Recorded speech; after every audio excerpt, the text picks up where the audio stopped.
Hi, I'm Lee. My name's Dave.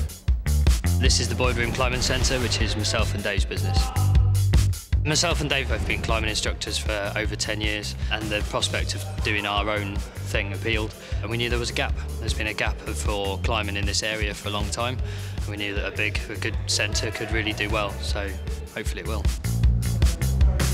So when me and Dave decided we were going to go ahead, we started looking at where we could get help from, funding and support-wise. We obviously had the skills knowledge from the industry, whereas the background knowledge of accounting and that sort of stuff is where we lacked at that moment. But the support was there, and what amazed me was how quickly people got on board and fully supported it and gave, not just advice, but financial support and any other support they could put in.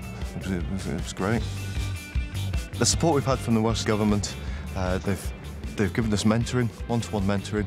Going into a business on this scale, there were lots of things we possibly didn't know about, the things we were overlooking, where to go to for help, for funding, for advice, and they filled in all those areas we weren't aware of, that we didn't know of.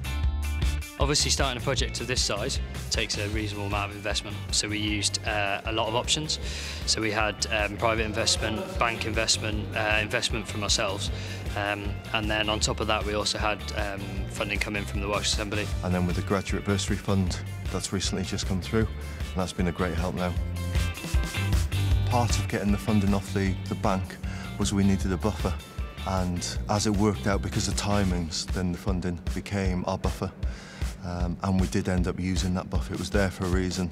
Because it does come in as a grant, it encourages other investment from elsewhere, because other people don't want to invest against somebody that's already got a lot of outgoings, whereas any grant funding just gets you, so even if it's small, it gets you noticed with other bigger investments, because they're like, oh, he's got that much more money than he had before, and he hasn't got to pay that back, which means he can pay me back, whether it's bank or private investors or whatever it is. Looking back, you kind of think, oh, we could do it alone.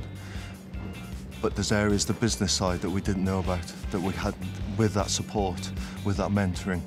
It opened other doors then, and without that we can do it. We've got our knowledge in this field, but we needed the knowledge in the business side, and they certainly provided that and helped with all of that.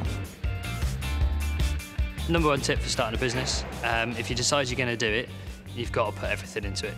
If you can't do it sort of half attempt, it's got to be either I'm going to do this or I'm not going to do this.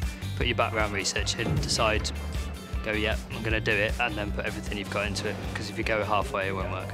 There's a lot of little bits that make up a very successful business, as I'm very quickly learning, but it's definitely very rewarding.